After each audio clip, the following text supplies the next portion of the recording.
Nous avons retrouvé Christian Pierret lors de la réunion d'une association de maires qui se tenait au Sénat en juin dernier. Et quand il y a des élus, les lobbyistes ne sont jamais loin. Dans l'assistance, une représentante de Veolia et un de ses confrères de la Lyonnaise des Eaux. Des entreprises privées aux commandes d'un service public, c'est l'idée que défend aujourd'hui encore Christian Pierret.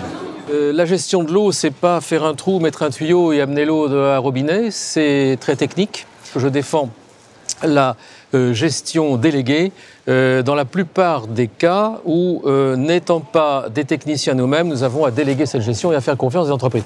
Des mauvaises langues mettent en parallèle le prix de l'eau à Saint-Dié et la subvention que touche l'association qui organise votre festival de géographie. Pourquoi est-ce qu'une entreprise privée s'empêcherait-elle de faire du mécénat? Il y a des arrière-pensées, vous le savez bien. À partir du moment où le contrat est déjà conclu, ça ne va pas modifier grand-chose. Oui, enfin, il y a les avenants à un contrat, ça permet de prolonger. Les avenants, ils sont sous le contrôle du conseil municipal. Donc si les élus sont suffisamment solides, il n'y a aucun danger. Monsieur, je ramène ça par rapport à un contrat d'eau qui ne semble pas être très très bon pour la population, qui paye cher et qui se plaint. Moi j'ai rencontré des femmes la semaine dernière qui payent 6 € le mètre cube, elles touchent l'allocation handicapée et elles consomment 48 mètres cubes. 6 € le mètre cube, il faudra que vous prouviez ce chiffre, oui. Bah, écoutez, elles ont augmenté par rapport à l'année dernière après votre négociation? Non, pas du tout. Si. Elles ont baissé de 25%. Pour cette tranche-là, ça a augmenté? Non, vous mentez. Facture à l'appui? Non, vous mentez. Et d'ailleurs, mon successeur n'a jamais fait sa campagne sur le thème du prix de l'eau. Christian Pierret n'est pas très au fait des tarifs élevés payés par ses anciens administrés, qu'il a pourtant lui-même négociés. Ça, il faut que je mette les lunettes parce que je vois pas très. Pas très au fait non plus des engagements de son successeur sur le prix de l'eau. Nous engagerons une négociation pour faire baisser rapidement le prix de l'eau. Le successeur de Christian Pierret, nous l'avons rencontré un mois après son arrivée à la mairie. Vous savez qu'il n'y avait pas d'ordinateur quand je suis arrivé dans ce bureau. Mon prédécesseur n'en avait pas. Ils n'avaient pas du tout laissé les ordinateurs ou ils les avaient vus? Non, mon prédécesseur n'en avait pas dans son bureau. Ah bon? Moi j'ai dit, mais un bureau où il n'y a pas d'ordinateur, c'est un bureau où on ne travaille pas. Après le désendettement de la ville, baisser le prix de l'eau est une de ses priorités. Il y a effectivement un problème au niveau de l'eau et de la prestation du service public de l'eau qui là aussi est très cher. Moi j'engage une négociation qui a déjà commencé avec la Lyonnaise des Eaux pour obtenir une baisse durable et sincère du tarif de l'eau et une tarification écologique plus nette. Vous pensez que c'est un contrat de bonne foi entre la mairie et cette société privée? Ce qui est sûr, c'est que dans l'esprit de beaucoup de déodaciens, le nom de la Lyonnaise des Eaux est lié à celui de mon prédécesseur, Christian Pierret.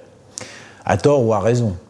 Pour le reste, je dirais que le caractère tardif de certains actes, de certaines décisions, était sans doute plus lié à la disponibilité de mon prédécesseur, à l'organisation des services dans cette mairie, aux compétences des services dans cette mairie, notamment aux compétences juridiques, plutôt qu'à une mauvaise foi. En tout cas, je ne veux pas faire crédit de mauvaise foi avant d'avoir bien vérifié ce qu'il en était dans le fond de la négociation. Vérifier les conditions de la négociation. Depuis cet entretien, la nouvelle équipe municipale s'intéresse tout particulièrement aux droits d'entrée. À la signature du contrat, la Lyonnaise des Eaux aurait prêté plusieurs millions de francs à la mairie. C'était toléré jusqu'en 1995. Et par ce biais, les entreprises ont joué pendant beaucoup trop longtemps le rôle de banquier occulte des collectivités, mais ça avait un intérêt majeur pour les élus, c'est qu'avec ce financement, je pouvais construire une piscine, une médiathèque, des équipements sportifs, et surtout maintenir artificiellement bas le taux de la fiscalité locale. Et donc j'avais à peu près l'assurance d'être réélu.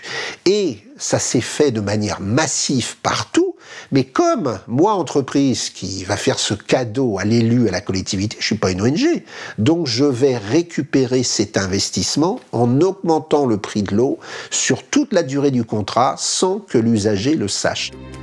Et les habitants de Saint-Dié n'ont pas fini de payer. 4 ans après l'interdiction de ces pratiques, la Lyonnaise des Eaux fera une nouvelle avance à la mairie de près de 2 millions d'euros. Dans ce rapport, la Chambre régionale des comptes signale que la Lyonnaise des Eaux a joué un rôle de banquier, contraire à la loi bancaire. Ces prêts sont toujours en cours, remboursés via la facture d'eau. Nous avons à nouveau interrogé la Lyonnaise des Eaux au sujet de ces prêts. Encore une fois, elle n'a pas souhaité répondre précisément à cette question, ni devant la caméra, ni par écrit.